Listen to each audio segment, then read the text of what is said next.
वसल्लम ने फरमाई। वो थी महफिल नात। अब ये जो महफिल है इनकाद पजीर है बगदाद शरीफ में, और सदारत हुसूल बरकत के लिए इसमें हुजूर गौसे पाक अब्दुल कादिर जिलानी की रखी गई।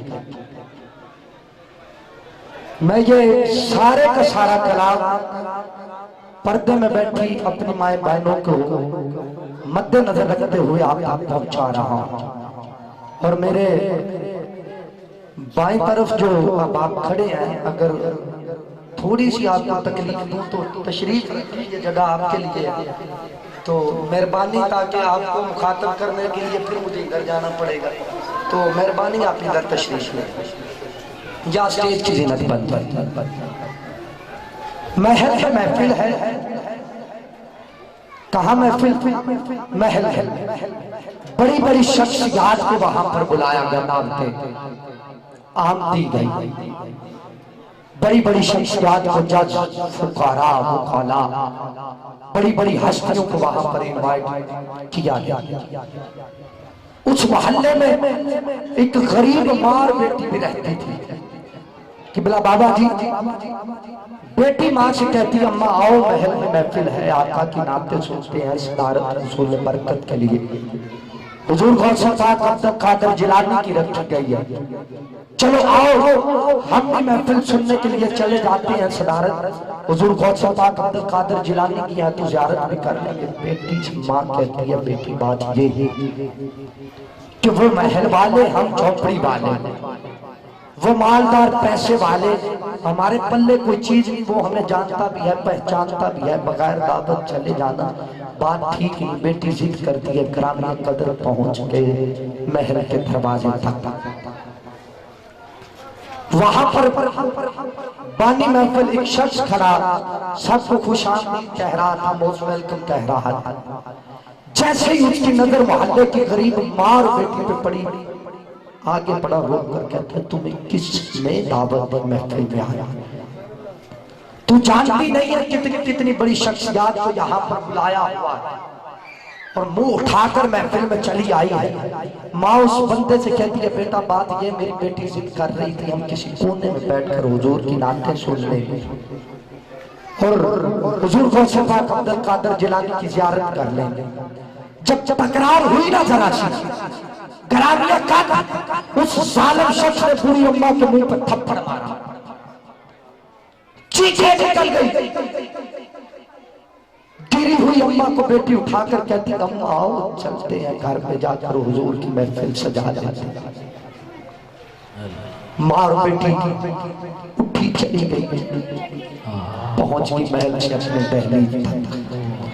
वजू किया, मुसल्ला बिछाया, किबला की तरफ रुख कर लिया। सारी रात गुजर गई, अपने आका को याद करती रही, रो रो कर नाते पढ़ती रही। कभी माँ नात पढ़ती है तो बेटी सुभान अल्लाह कहती है, कभी बेटी नात पढ़ती है तो माँ सुभान अल्लाह कहती है, कभी माँ नात पढ़ती है तो बेटी सुभान अल्लाह कहती है। सारी रात गुजर गई, अपने आका को याद कर करके नाते पढ़ती रही, हुजूर पर दुरूद और सलाम पेश करती रही। कोट मिट्टी के दूल्हे ने तसव्वुरात की दुनिया में गुम होकर जो मोहब्बत और हकीकत पेश की है वो काबिल सताइश है, समात कीजिए। कहा बाबा वो सारी रात अपने आका को याद करके क्या क्या कहती रही?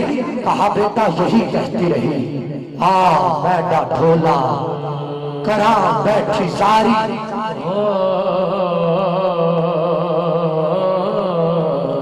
उठाइए हाथ, मिलकर हाजिरी पेश कीजिए।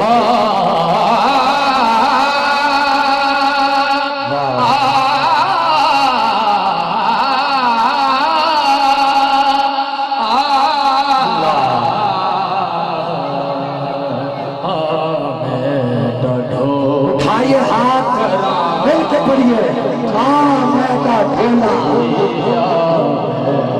ढोला करा बैठी सारी, मैं मुक्ति मुकावा, मैं मुक्ति मुकावा, तुम जितने हो मैं हारी, ढोला करा करा बैठी सारिया हजरात सारी रात अपने आका को याद करके रात में करती रही।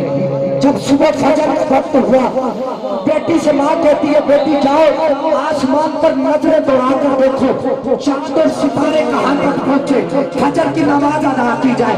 बेटी जैसे ही दहलीज पर गई, बाहर वाली दहलीज पर नजर पड़ी, सफेद कपड़े पहने एक बुजुर्ग बार बार उनकी दहलीज को चूम रहा था, बार बार चूम रहा था।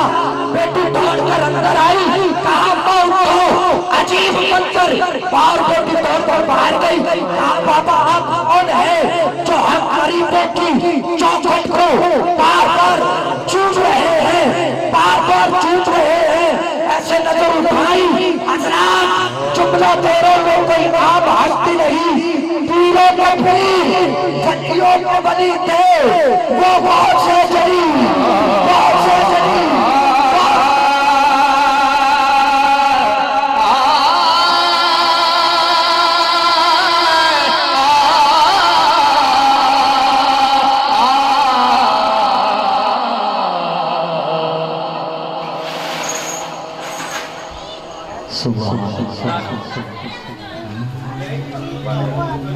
नारायण